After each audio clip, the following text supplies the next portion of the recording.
আসসালামু আলাইকুম। লাইভটা একটু ক্লিয়ার দেখা যাচ্ছে কিনা একটু কমেন্ট করে জানাবেন কাইন্ডলি।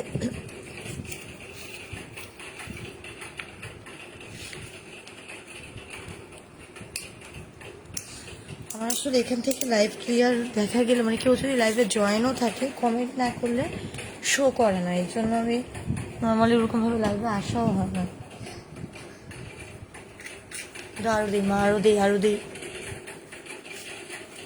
আচ্ছা, যদি কেউ একটু লাইভটা দেখে থাকেন একটু কাইন্ডলি কমেন্ট করবেন যে লাইভটা ক্লিয়ার দেখা যাচ্ছে কিনা।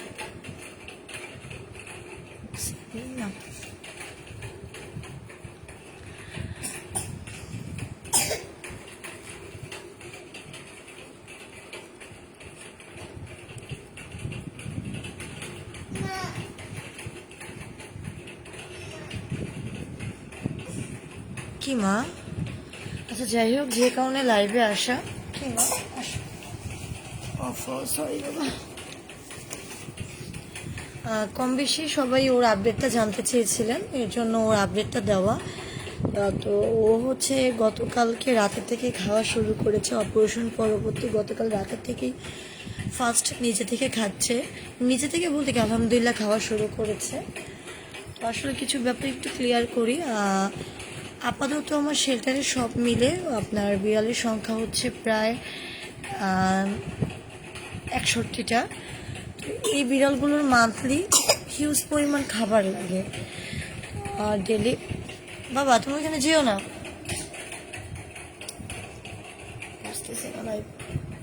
আসো আসো,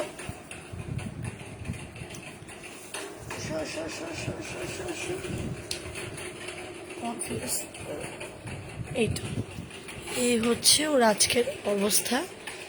অবভিয়াসলি ওকে যতটুকু ক্লিন করা যায় অতটুকু ক্লিনভাবে রাখা হয়, এর থেকে বেশি এই মুহূর্তে থেকে ওর আজকে একটু তাপমাত্রা আলহামদুলিল্লাহ বেড়েছে। অ্যারাউন্ড আমি একটু আগে মাপছিলাম, তখন আপনার 101-এর কাছাকাছি ছিল।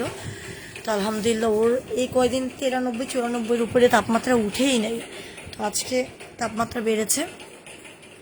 তো আমি আসলে লাইভে আসার কারণ হচ্ছে দুইটা কারণে। একটা হচ্ছে ওর আপডেট দেওয়া। এখানে বসো, আজকে অনেক তুত্তুরা করতেছো, এটা খাও, ফিনিশ করো, এটা খাও, এটা খাও, এটা খাও, খাও। যারা আমার লাইভ দেখতেছেন বা পরবর্তীতে দেখবেন তাদের উদ্দেশ্যে বলা, আগামীকালকে থেকে হয়তো আগামীকাল বা তারপরের দিন থেকে অলরেডি সব বিড়ালের যে খাবারের দোকান, মেডিসিন, টুকটাক যেসব দোকানপাট থাকবে সবই বন্ধ হয়ে যাবে। শেল্টারে অলরেডি 61টার মতন বিড়াল, 61টাই হবে, বাইরেরগুলো আমি বাদই দিয়েছি। কেউ চাইলে ভিডিও কলেও দেখতে পারেন। দেন হচ্ছে রাস্তার কিছু কুকুর আছে, ওগুলো তো আমি প্রায় গত 3 মাস ধরে কোনো পোস্ট করি না।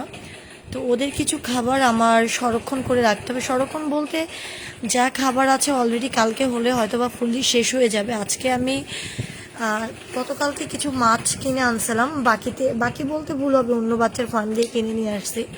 তো যারা লাইভ দেখতেছেন বা পরে দেখবেন বা এখন দেখছেন, আমি সবার অনুরোধে বলবো, যদি কারো পসিবিলিটি হয়, এমন না যে ফান্ড দিতে হবে, যদি কারো অ্যাবিলিটিতে কুলায় ওদের 1 কেজি চাল, 1 কেজি মাছ বা 1 কেজি ক্যাট ফুডের জন্য আপনারা যদি ডোনেশন করেন, অলমোস্ট ওরা ঈদের মাসটা একটু খাবার পাবে। কারণ ঈদের মাসে সব দোকান বন্ধ হয়ে যাবে। আমার পক্ষে এত অন্তত 10 দিনের খাবার হাতে রাখতে হবে।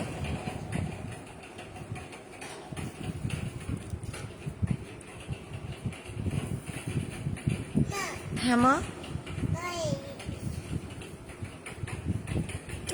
বুঝলাম না ফোনে এরকম প্রবলেম করতেছে আজকে।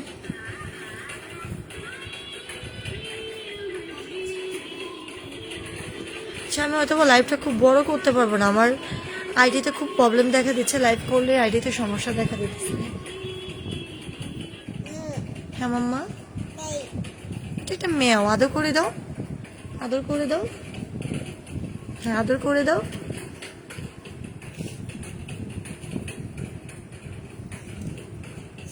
হুম।